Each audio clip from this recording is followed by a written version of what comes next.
اپنے لوگوں کو استعمال کرتے ہیں، اپنا ایجنڈا جو کہ ایک حکومتی ایجنڈا ہے، نیشنلسٹک ایجنڈا بھی نہیں ہے، ایک پارٹی کا ایجنڈا ہے جو کہ بڑی ایکسٹریمسٹ ایڈیالوجی رکھتی ہے، اس کو پش کرنے کے لیے اپنے لوگوں کو اتار لیا۔ اور یہ کوئی نئی بات بھی نہیں ہے۔ ہوا کیا ہے میں آپ کو دوبارہ سمجھاؤں گی۔ نریندر مودی نے حکومت سنبھالنے کے بعد، بلکہ اس سے پہلے ہی، بی جے پی کی جو ایک بڑی جارحانہ پالیسی ہے ہندوتوا جس کو ہم کہتے ہیں، وہ اس کو پش کرنے کے لیے بالی ووڈ کا استعمال کرتے ہیں، بے دریغ کرتے ہیں۔ بالی ووڈ ہم سب جانتے ہیں کہ ایک پاپولر فلم انڈسٹری ہے، ان کی جو سٹارز ہیں ان کو لوگ پسند کرتے ہیں، مگر ان کو باقاعدہ بالکل کٹ پتلیوں کی طرح استعمال کیا ہے بی جے پی نے پچھلے کچھ عرصے میں، اور اپنا ایجنڈا دیا ہے جس کی بہت ساری مثالیں ہیں، اور اس میں بڑی تفصیلاً بات ہو سکتی ہے۔ لیکن ہوا کیا اس سے کہ قوم پرستی کے جو جذبات ہیں وہ اجاگر کیے گئے ہیں، ان کو استعمال کیا گیا ہے۔ کچھ عرصے قبل بھارت اور افغانستان کے درمیان بھارتی فلم پانی پت پر تقریباً تنازع ہو گیا تھا، کیونکہ اب میں آپ کو یہ بات بتا سکتی ہوں کہ ایک باقاعدہ کوشش ہے مودی سرکار کی کہ ہسٹری کو تبدیل کر دیا جائے، ایسی ہسٹری بنائی جائے جس میں حقیقت کا تعلق نہ ہو۔ آپ وہی بیٹلز جہاں پر مسلمان بڑی بہادری سے لڑے ہیں، مسلمانوں کو ہارتے ہوئے دکھا دے، اور جہاں پر آپ کو شکست ہوئی ہے، ہو جاتی ہے شکست اور جیت دونوں ہی ہو سکتی ہیں وار میں، لیکن خاص طور پہ مراٹھا وارز میں جو اصل حقیقت تھی وہ کچھ اور تھی، جو ان فلموں میں دکھائی گئی وہ بالکل ہی کچھ اور تھی۔ اور سمجھا یہ مودی سرکار نے کہ میں فلم بنا لوں گا، اب تقریباً 100 سال سے زیادہ ہو چکے ہیں، کون ہوگا یہ کہانی بتانے والا، لوگوں کو تو میری فلم ہی یاد رہ جائے گی۔ اسی طریقے سے پانی پت جس کا میں ذکر کر رہی ہوں، ان کے ہیرو احمد شاہ ابدالی کو فلم میں ایسا دکھایا گیا جیسے بڑے ظالم حکمران تھے، بہت جابر تھے، پھر ان کی اور جو بہت سارے معاملات تھے پرسنل لائف کے ان کو بالکل ڈسٹورٹ کر کے دکھایا گیا۔ اور بھارت نے پروپیگنڈے کے لیے ایک مسلمان حکمران کے کردار کو بڑے بھونڈے طریقے سے مسخ کیا، جس پہ افغان حکومت نے ناراضگی کا بھی اظہار کیا۔ یہ میں آپ کو آرٹیکل دکھاتی ہوں، how Bollywood furthers India's Hindu nationalism, یعنی بالی ووڈ کو استعمال کر کے ہندو نیشنلسٹ جو ایجنڈا ہے، ہندوتوا ایجنڈا ہے، اس کو استعمال کیا جا رہا ہے پھیلانے کے لیے بالی ووڈ کو۔ اور اس میں انہوں نے کافی فلموں کا ذکر کیا، پہلے تو ظاہر ہے جو پانی پت جس کا میں نے بھی ذکر کیا اس کو کیا، مگر اسی طریقے سے اور فلمز بھی آئیں۔ 2018 میں پدماوتی آئی، اس کی بھی یہی تھیم تھی کہ مسلمان بہت برے ہیں اور ہندوؤں کے اوپر بہت زیادہ ظلم کر رہے ہیں۔ پھر انہوں نے ایک کیسری فلم 2019 میں بنائی، اور پھر ایک کابل ایکسپریس مووی تھی جو کہ افغانستان نے بین کر دی۔ انہوں نے کہا کہ آپ بالکل ہی جو ہمارے مسلمز ہیں، خاص طور پر شیعہ مسلم ہزارہ ایتھنک منورٹی، ان کو آپ بہت زیادہ وہ اوفینسو فیل کرتے ہیں یہ مووی دیکھنے کے بعد سے۔ اسی طریقے سے جب پانی پت کا جو پوسٹر تھا آن لائن لگا، اس پر بھی لوگوں نے اعتراض کیا۔ انہوں نے کہا کہ پوسٹر سے ہی آپ ہسٹری کو مسخ کرتے ہوئے دکھاتے ہوئے نظر آ رہے ہیں۔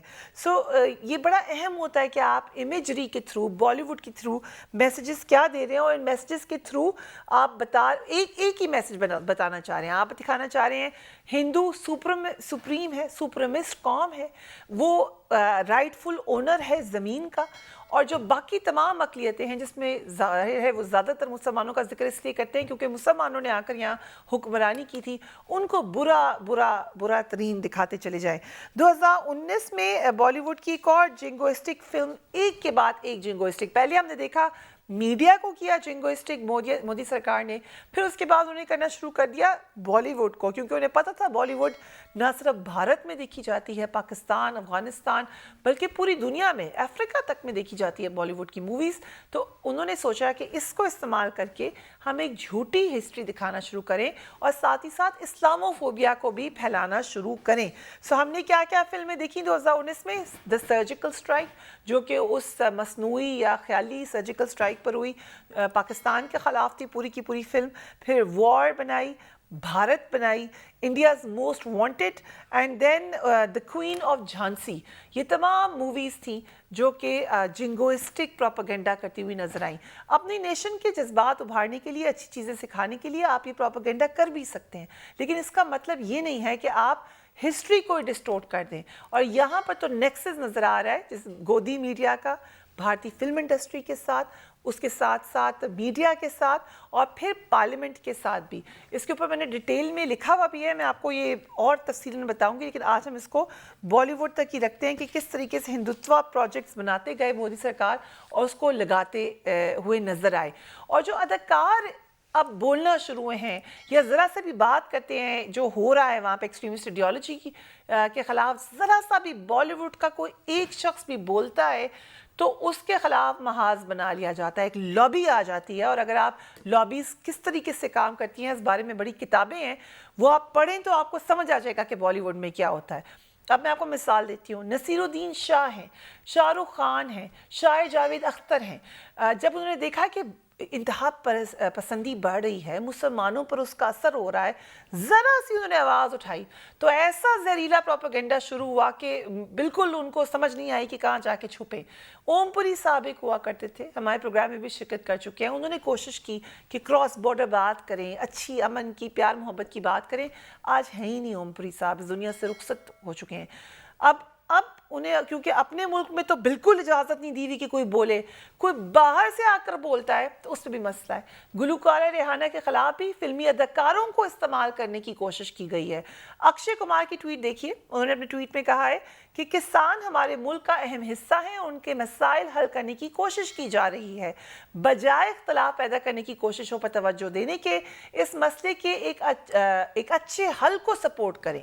جبکہ معروف بھارتی اداکارہ Hema Malini, and let's not forget کہ Hema Malini B J P کے ٹکٹ پر لڑی ہوئی الیکشن، انہوں نے یہ کہا کہ میرے لیے بہت دلچسپ ہے کہ ایک غیر ملکی مشہور شخصیت جس سے ہمارے عظیم ملک بھارت کا صرف نام ہی معلوم ہے، بڑی دیدہ دلیری سے ہمارے اندرونی معاملات اور پالیسی پر بیان دے رہی ہے. حیران ہوں کہ وہ کیا حاصل کرنا چاہتی ہیں اور وہ کسے خوش کرنا چاہتی ہیں. اگین انہوں نے امپلائی کیا کہ ریحانہ کسی کے کہنے پہ یعنی پاکستان کے کہنے پہ بات کر رہی ہیں.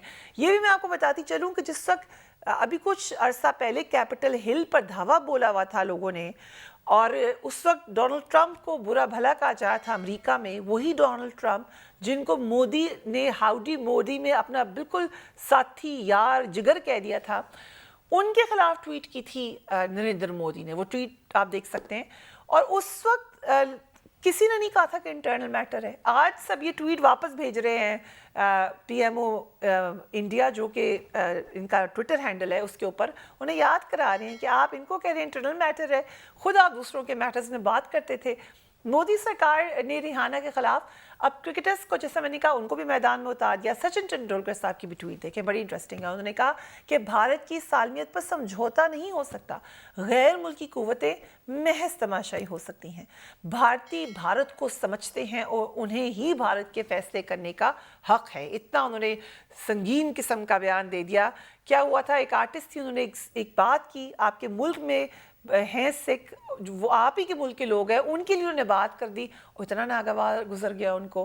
وہ ایک دوسری انہی کی ایکٹریس ہیں بالی ووڈ کی، انہوں نے تو ٹیررسٹ کہہ دیا سکھس کو. انہوں نے کہا یہ سارے ٹیررسٹ ہیں، جو آواز اٹھا رہے ہیں مودی سرکار کے خلاف وہ ہے ہی ٹیررسٹ. شاید اس لیے کیونکہ پگڑی انہوں نے باندھی ہوئی تھی، اور ان کی موویز میں یہ دکھایا جاتا ہے کہ مسلمان ٹیررسٹ ہے، مسلمان غلط ہے، تو انہوں نے سوچا کہ یہ بھی اب کیونکہ ویسی پگڑی ٹربن شاید مان لیتے ہیں، سر کور کیا ہوا ہے، تو یہ بھی ٹیررسٹ ہوں گے.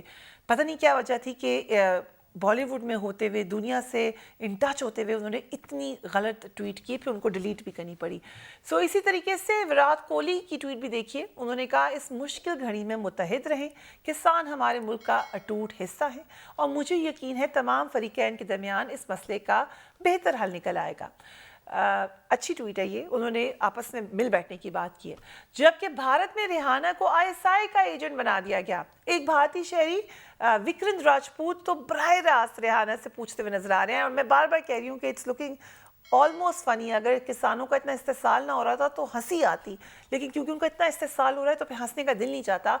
انہوں نے کہا آپ کو پاکستانی ISI نے اس ٹویٹ کے لیے کتنی رقم دی ہے، یعنی پیسے دیے ہوں گے ریحانہ کو، جو کہ پتہ نہیں کتنا ان کا بینک بیلنس ہے، ان کو ملینز میں کماتی ہیں، اتنا ان کا بینک بیلنس ہے. ان کو انہوں نے کہا کہ بتائیں ISI نے آپ کو کتنا پیسہ دیا ہے.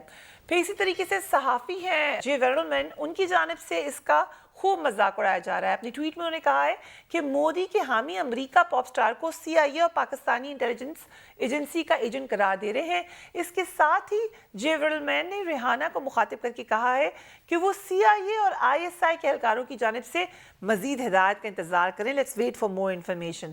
بھارت کے سابق نائب وزیر خارجہ ششی تھرور، اب Shashi Tharoor is an academic, intellectual ہیں، کانگریس سے تعلق ہے، کھلے ذہن کے انسان ہیں. ان کو نظر آیا کہ کیا غلط ہو رہا ہے، اس لیے انہوں نے سارے پروپیگنڈا کو، شکر ہے کسی نے آواز بلند کی، انہوں نے کہا شرمناک ہے یہ پروپیگنڈا. ٹویٹ کیا کی ہے ششی تھرور نے، لیٹس ہیو اے لک. انہوں نے کہا غیر ملکی شخص کے بیان پر رد عمل ظاہر کرنے کے لیے بھارت کو معروف شخصیات کو استعمال کرنا شرمناک ہے. حکومت نے اپنے غیر جمہوری طرز عمل سے بھارت کے عالمی امیج کو جو نقصان پہنچایا ہے، اس کا ازالہ کسی کرکٹر کے ٹویٹ سے ہو ہی نہیں سکتا. سابق وزیر داخلہ چدمبرم صاحب نے بھی اپنے ٹویٹ میں کہا ہے کہ اچھی بات ہے کہ ریحانہ اور گریٹا تھرنبرگ نے بھارتی وزارت خارجہ کو نیند سے جگا دیا. بھارتی وزارت خارجہ کب اس حقیقت کا ادراک کرے گی کہ انسانی حقوق اور معاشی مسائل قومی سرحدوں تک محدود نہیں رہتے. اور یہی $1,000,000 بات ہے کہ یہ بات کیسے آپ سرحدوں کے اندر کنٹین کریں گے. یہ ہزاروں کی تعداد میں لوگ ہیں جن کا استحصال ہوا ہے، ان کی روٹی چھینی گئی ہے، ان کو تکلیف میں ڈالا گیا ہے. وہ آواز اٹھائیں گے، اور جب وہ آواز اٹھائیں گے تو جو اچھے دل والے لوگ ہیں جو سمجھتے ہیں کہ غریب کا استحصال نہیں ہونا، وہ ان کی آواز میں لائیں گے. اگر آپ سمجھتے ہیں یہ کام کرنے کے لیے ISI نے ان کی مدد کی ہے، تو پھر تو ISI بڑا اچھا کام کر رہی ہے. وہ تو ہر اس شخص کی مدد کر رہی ہے جو کہ مشکل میں ہے. آج کے لیے اتنا ہی. اپنے گھر والوں کا خیال رکھیے. Until my next video. اللہ حافظ.